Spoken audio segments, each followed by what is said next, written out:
Life Stories brings you another powerful tale of resilience, justice, and the fight for accountability. What happens when the very system meant to protect us turns against its own? Tonight, we dive into the incredible journey of Monica Harris, a woman whose wrongful arrest exposed deep systemic flaws and sparked a movement for change. Her story will leave you questioning the meaning of justice and the power of one voice to ignite transformation. Subscribe to Life Stories to join us on today's journey, an unforgettable narrative of courage and hope that proves justice is a fight worth taking. The city was alive that evening, humming with the usual symphony of urban life. Chicago's skyline glittered in the distance, its lights casting a warm glow over the streets below. It was the kind of night that felt both alive and ominous, where possibilities and tension intermingled in the air. Monica Harris, dressed in a sleek navy suit and clutching a leather briefcase, walked with purpose along a quiet stretch of the city. The trial she was preparing for weighed heavily on her mind, an important case that could set a precedent in the fight for systemic change. Her heels clicked rhythmically on the pavement, a steady accompaniment to her thoughts. Monica didn't notice the patrol car parked at the corner until it was too late. Officer Mark Johnson was slouched in the driver's seat, his hand lazily resting on the wheel. His partner, Ryan Carter, stared at his phone, disengaged from the night's patrol. Mark's eyes narrowed when he saw Monica approaching the intersection. She didn't fit his perception of who belonged in this neighborhood at that hour. He muttered, almost to himself, "What's she doing here?" His partner didn't look up, dismissing the comment with a tired shrug. But Mark wasn't one to let things go. The combination of boredom and misplaced suspicion stirred something in him. He stepped out of the car, his boots landing with a sharp splash in a shallow puddle. Monica slowed as he approached, her calm but wary expression meeting his gaze. "Evening," he said, his tone thick with artificial politeness. "Mind telling me what you're doing out here?" Monica's response was measured but firm. "Walking home," she said plainly, her voice betraying no hint of fear. "Is that a crime now?" Mark's lips twitched, his patience already wearing thin. "Depends. Got ID?" Monica placed her briefcase down carefully and crossed her arms. "Unless you have reasonable suspicion that I've committed a crime, I'm not required to show you anything." Her words were deliberate, every syllable carrying the weight of her expertise as an attorney. But Mark wasn't listening. To him, her confidence felt like defiance, her professionalism a provocation. "You look out of place," he said, leaning in slightly, his voice now lower and sharper. "Fancy suit. Fancy bag. Suspicious." "Out of place in what way, officer?" Monica's question was direct, but beneath it was an unspoken challenge. "Explain yourself." Mark's jaw tightened, his posture stiffening as he reached for the briefcase. "Step aside." "I'm checking your bag." "That won't be happening," Monica said, her voice calm but unyielding. "I'm a practicing attorney. This is unlawful search and seizure. I suggest you step back." Mark's face darkened. "Big words," he sneered. "Let's see how far they get you." Before she could react, Mark grabbed her arm, twisting it behind her back with unnecessary force. The handcuffs snapped on as her briefcase tumbled to the ground, scattering papers across the damp pavement. Monica winced but didn't cry out. Her mind raced, cataloging every detail, his tone, the force of his grip, the smugness in his eyes. A small crowd began to gather, drawn by the commotion. "Hey, what are you doing?" a man called out, his phone raised to record the scene. "She didn't do anything." Mark turned sharply, barking at the bystanders to step back. Monica, now seated in the back of the patrol car, met the man's eyes through the window. "Thank you," she said calmly. "Please keep recording." Inside the car, Monica sat silently, her hands clenched into fists. Every instinct screamed at her to demand her release, to fight back against the humiliation. But she knew better. The system Mark represented thrived on resistance, twisting it into justification. No, she would fight, but on her terms. Mark climbed into the driver's seat, glancing at her through the rearview mirror with a smirk. Not so tough now. Huh. Monica didn't respond. She gazed out of the window, her expression unreadable. But inside, a storm was brewing. This wasn't the first time she had encountered prejudice and abuse of power. But it was the first time she had been its direct target in such a blatant manner. The anger she felt wasn't just personal, it was deeper, more profound. She thought of every client she had represented, every story of injustice she had fought to bring to light. Now, she was living it. As the patrol car pulled into the precinct, Mark dragged Monica out and marched her inside, his grip tight on her arm. "Got a troublemaker," he announced loudly, his voice brimming with pride. Officers glanced up, some curious, others indifferent. Monica stood tall despite the humiliation, her eyes scanning the room with quiet defiance. Mark waved at the papers from her briefcase and sneered. "Probably some activist playing lawyer." "I am a lawyer," Monica said evenly, her voice cutting through the noise. "And you're all going to regret this." Mark laughed, loud and mocking. But beneath the bravado was a hint of unease. He didn't know it yet. But the night was far from over. For Monica Harris, this wasn't just about survival, it was about justice. As the cell door clanged shut behind her, Monica sat on the cold metal bench, her back straight and her mind sharper than ever. Mark Johnson had underestimated her. But that was his first mistake. The real battle was only beginning. The precinct was dimly lit, the hum of activity laced with tension. Officers shuffled between desks, their voices blending into a low murmur. But none paid much attention to Monica Harris as she was led to the booking desk. Mark Johnson still wore his smug grin, announcing loudly, "She's got all this fancy paperwork and thinks she's above the law. Probably some activist stirring trouble." Monica's sharp gaze didn't waver as her belongings were taken and her fingerprints recorded. Every slight, the dismissive comments, the rough handling, became fuel for the case she was already building in her mind. To anyone observing, she appeared calm, almost detached. But inside, her heart raced with determination. This wasn't just about her now.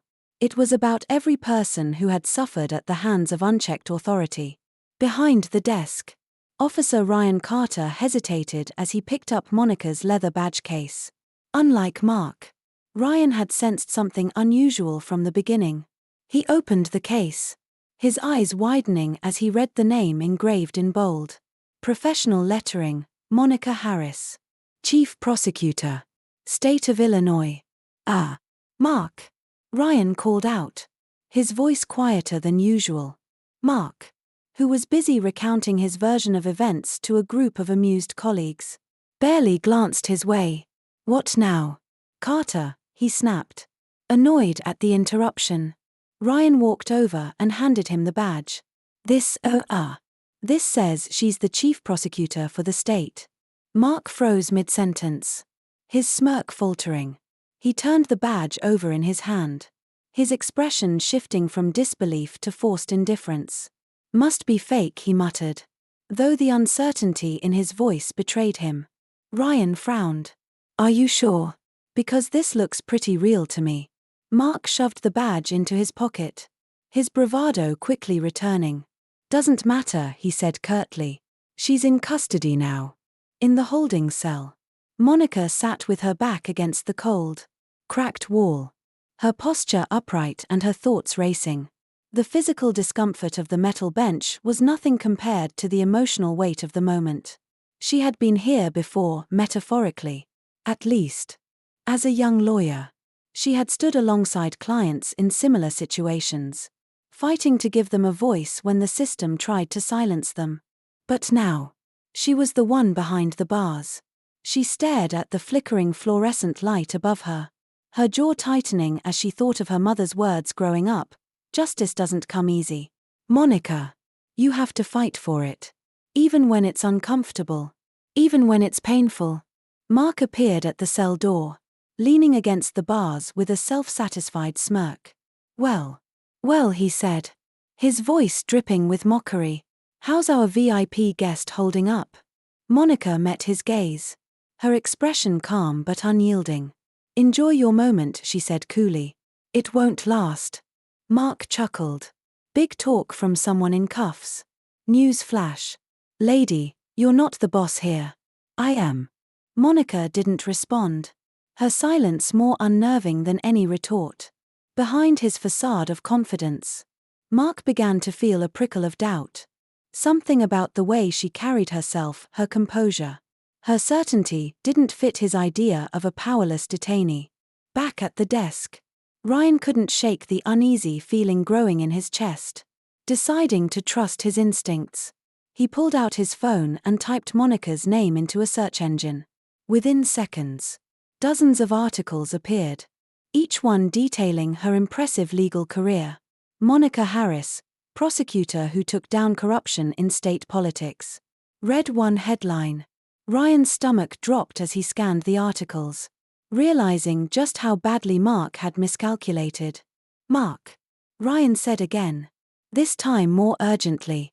Mark rolled his eyes, irritated. What now? Carter. Ryan held up his phone. She's real. She's the chief prosecutor. Mark's smirk evaporated. For the first time, the weight of his actions began to sink in. He had arrested one of the most powerful legal figures in the state on nothing more than a whim. Well, he muttered, trying to mask his unease. She didn't exactly identify herself clearly. Ryan gave him a sharp look. You didn't even give her a chance. Meanwhile, Monica could hear the muffled voices outside her cell. Though she couldn't make out the words, she could sense the shift in tone, uncertainty, fear, and the dawning realization that they had made a grave mistake. She leaned back against the wall, her thoughts steady and focused. Every moment she spent in that cell, every second of mistreatment, was another layer of evidence she would use to expose Mark Johnson and the system he represented. He thought he had silenced her, but in reality, he had given her the loudest platform imaginable. For Monica, this wasn't just about setting the record straight. It was about making sure that no one else would have to sit on this cold metal bench and feel the weight of injustice pressing down on them. And for Mark, this night would mark the beginning of a reckoning far greater than he could have ever imagined. The wheels of justice were already in motion. The courtroom was alive with anticipation. Sunlight streamed through the tall windows, casting long shadows across the polished wooden benches. It was a typical morning for most people in attendance, lawyers preparing their case files, clerks organizing documents, the soft hum of conversation filling the air. But for Monica Harris, seated at the defendant's table, this was no ordinary day. Dressed impeccably in the same navy suit she wore the night of her arrest, Monica exuded quiet confidence. Her sharp gaze swept across the room, observing every detail, the rustle of papers, the murmur of voices, and the growing crowd as curious onlookers filed in. Despite the gravity of the situation, Monica sat calmly, her hands resting lightly on the table. This wasn't her first courtroom, but it was the first time she had been on this side of the proceedings. Across the room, Officer Mark Johnson sat at the witness stand, his crisp uniform and upright posture a stark contrast to the unease lingering in his expression. Though he tried to project confidence, Monica could see the cracks in his armor, the slight tremor in his hands as he adjusted his tie, the way his gaze darted around the room as if searching for support. The judge, a stern figure with sharp glasses and a no-nonsense demeanor, called the room to order. Mark took a deep breath, visibly steadying himself as the state's attorney began questioning him. Officer Johnson, the attorney began, her tone professional yet probing. Can you recount the events of the night in question? Mark leaned forward slightly, clearing his throat. Yes. I was on routine patrol when I observed the defendant, Miss Harris, acting suspiciously. She was walking alone late at night in a high-crime area, dressed formally, carrying a briefcase. Her behavior raised red flags. So I approached her for questioning.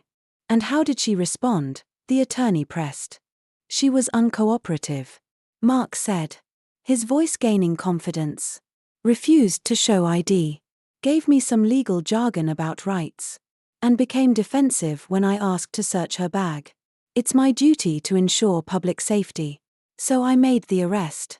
Monica remained motionless, her expression unreadable as Mark recounted his version of events. She didn't interrupt or object. Instead, she waited, letting him weave his narrative. When the attorney finished, she turned to Monica. "Your Honor," Monica said, rising from her seat, her voice calm yet commanding. "I request permission to represent myself for the remainder of this hearing." The judge studied her for a moment, clearly intrigued. "Are you certain, Miss Harris?" "I am," Monica replied, her tone unwavering. "I believe it will expedite the proceedings." The judge nodded. Permission granted. Monica stepped to the podium, adjusting the microphone as she fixed her gaze on Mark. He shifted uncomfortably under her scrutiny. "Officer Johnson," Monica began, her voice measured. "You testified that my behavior was suspicious. Can you define what specific actions led you to that conclusion?" Mark hesitated, the question catching him off guard. "Well, you were walking alone late at night in an area known for crime. And you didn't fit the profile of someone who lived there." "Fit the profile?" Monica repeated, her tone sharp yet controlled. "By that, you mean my appearance?" Mark's jaw tightened. "Yes. You were dressed formally, carrying a briefcase. It didn't seem normal for the area. So, to clarify," Monica continued, her words cutting like a scalpel, "you based your suspicion solely on my appearance and location, with no evidence of criminal activity. Is that correct?" Mark's face reddened. "I wouldn't say that," Monica interrupted smoothly. "But you just did." She paused, letting the silence hang in the air. "Tell me, officer, are you aware of the Fourth Amendment of the Constitution, which protects against unreasonable searches and seizures?" Mark stammered. I know the basics." "Good," Monica said, her tone now tinged with steel. "Then you must also know that detaining someone without reasonable suspicion, let alone arresting them, is a direct violation of that amendment. Isn't that true?" Mark's hands gripped the edge of the stand, his confident demeanor crumbling. I thought I was following protocol." Monica turned to the judge, her voice clear and resolute. "Your Honor, the officer failed to establish any reasonable suspicion or evidence of wrongdoing before detaining and arresting me. This was a textbook example of profiling, based solely on my appearance and location. Furthermore, his actions violated my constitutional rights." The judge's expression remained neutral, but Monica could sense the shift in the room. The gallery, filled with reporters and spectators, hung on her every word. "Officer Johnson," Monica continued, her gaze piercing, "when I informed you that I was a practicing attorney and that your actions were unlawful, did you make any attempt to verify my identity?" Mark fumbled for a response. I didn't think it was necessary at the time." Monica nodded, her voice firm. "And yet, my credentials were in plain sight. Instead of verifying them, you chose to escalate the situation, detaining and humiliating me in the process. Tell me, officer, is that your interpretation of ensuring public safety?" The silence that followed was deafening. Mark avoided her gaze, his confidence now completely shattered. Monica turned back to the judge. "Your Honor, I request that the charges against me be dismissed immediately and that an investigation into Officer Johnson's conduct be launched. His actions represent not just a gross abuse of power but a systemic issue that cannot go unchecked." The judge adjusted his glasses, his expression solemn. "Motion granted. The charges are dismissed, and this court will recommend a formal review of Officer Johnson's actions by Internal Affairs." As Mark slumped in his seat, the weight of his actions crashing down on him, Monica returned to her seat with quiet dignity. She had won the battle. But the war for justice was only beginning. The fallout from the courtroom verdict spread like wildfire. Within hours, the story of Monica Harris's wrongful arrest and courtroom triumph dominated the news cycle. Headlines like "State Prosecutor Arrested on Baseless Charges" and "Justice System Faces Reckoning After Attorney Exposes Police Misconduct" sparked heated debates across Chicago and beyond. Inside the precinct, the atmosphere was heavy with unease. The once lively camaraderie among officers had given way to whispers and sidelong glances. Mark Johnson, once confident and brash, sat alone at his desk, his head buried in his hands. The badge that had once been a symbol of authority now felt like a weight around his neck. In the captain's office, a tense meeting was underway. Captain James Reynolds, a seasoned officer with a reputation for fairness, slammed a folder onto his desk. "Do you have any idea what you've done, Johnson?" he barked, glaring at Mark. "This department is under scrutiny like never before. Internal Affairs is tearing through every complaint we've ever received. And your name is at the top of the list." Mark stammered, his usual confidence gone. "I didn't know who she was. I thought I was doing my job." "Your job," the captain snapped. "Your job isn't to profile and humiliate innocent people. It's to protect and serve. And now, thanks to you, this entire precinct is facing a reckoning." Meanwhile, Monica watched the developments unfold from her office, a quiet satisfaction settling over her. It wasn't just about her anymore, it was about dismantling the culture that allowed officers like Mark to act with impunity. But satisfaction didn't mean complacency. Monica knew this victory was only the first step in a much larger battle. Her civil rights lawsuit against the precinct gained traction quickly, backed by national advocacy groups and community leaders. The legal team she assembled worked tirelessly to compile evidence not just of her own experience but of a pattern of misconduct within the department. Surveillance footage from her arrest became a key piece of evidence, played repeatedly on news broadcasts and social media, galvanizing public outrage. Protests erupted across Chicago, with citizens demanding accountability and reform. Crowds gathered outside the precinct holding signs that read "Justice for all" and "End police impunity." The chants of protesters echoed through the streets, a powerful reminder that Monica's fight had struck a nerve. Inside the precinct, the pressure was mounting. Internal Affairs investigators arrived with thick case files and sharp questions.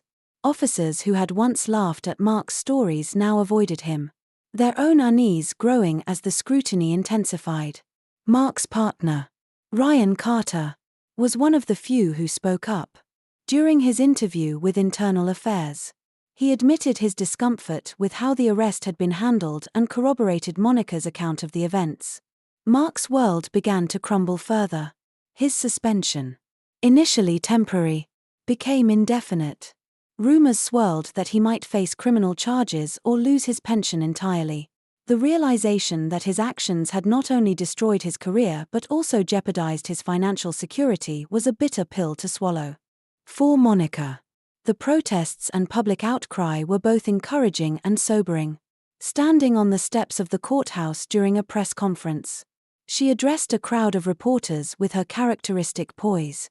"Yesterday's events were not an isolated incident," she said, her voice clear and steady. "They are a symptom of a larger issue, a system that allows misconduct to go unchecked. This fight is not about one officer or one precinct.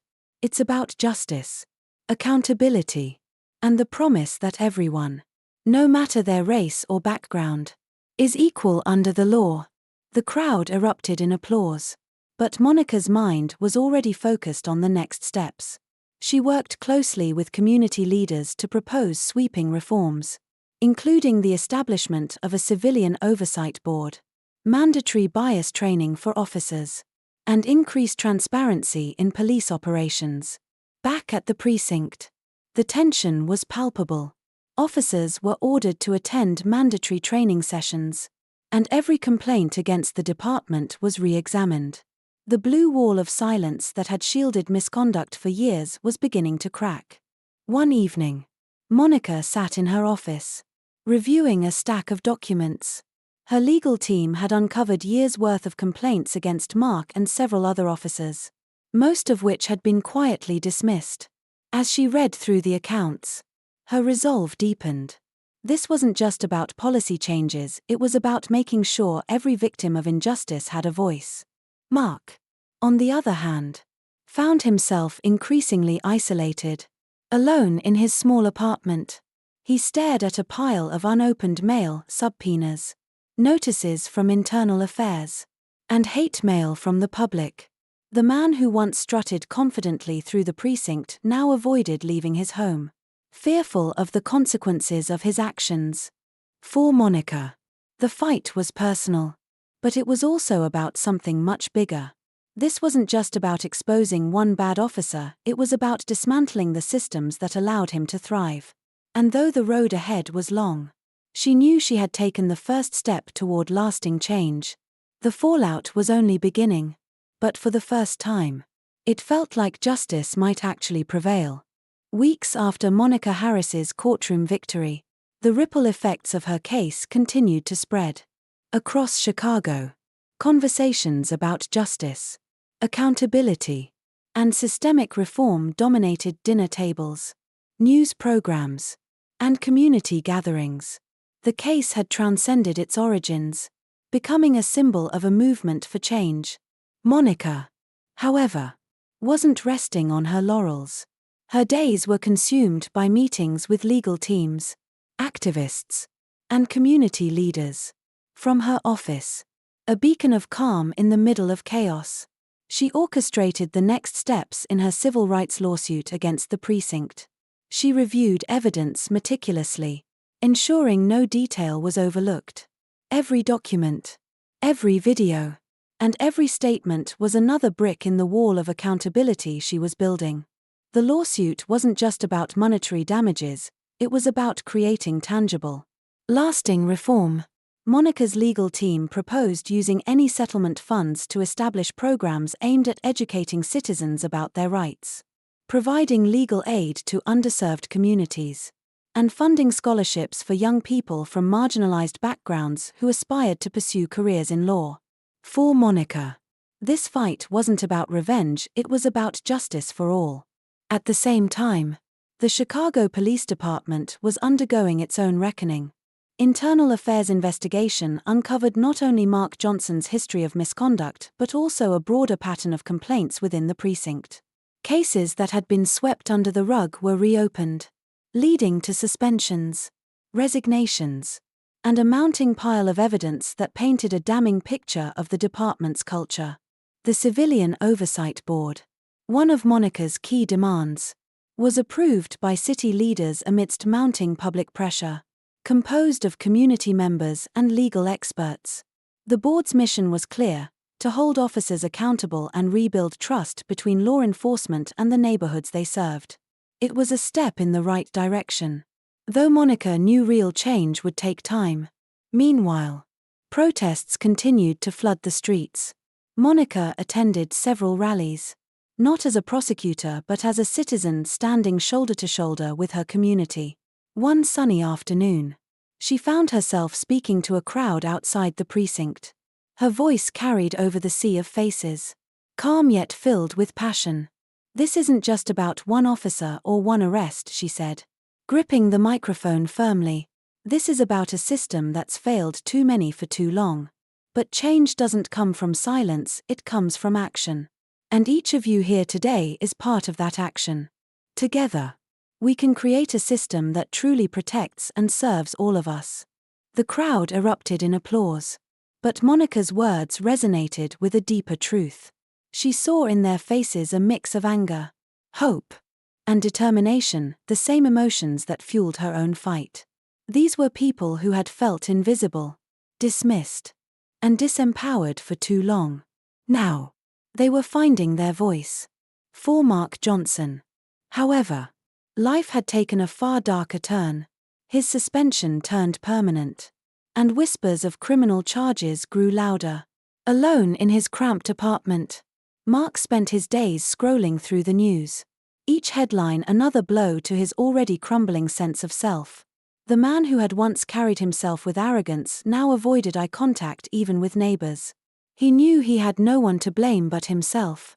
Yet the weight of that realization only deepened his bitterness. One evening, as Mark sat in the dim light of his living room, a letter arrived from his attorney. The precinct would not defend him in court. He was officially on his own. The words struck him like a physical blow, and for the first time, he felt the full magnitude of his actions.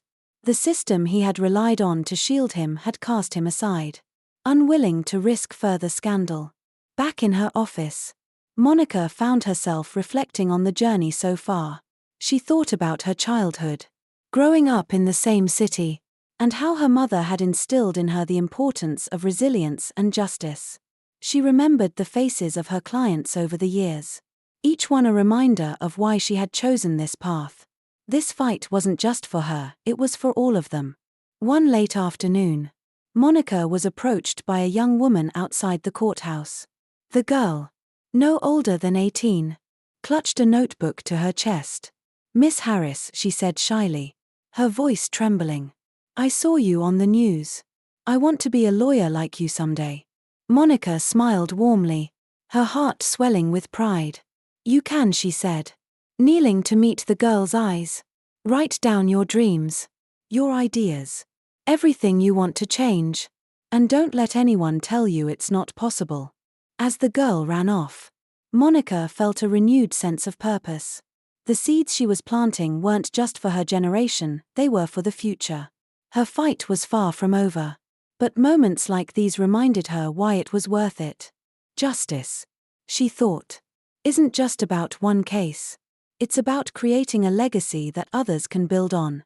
And that's exactly what she intended to do.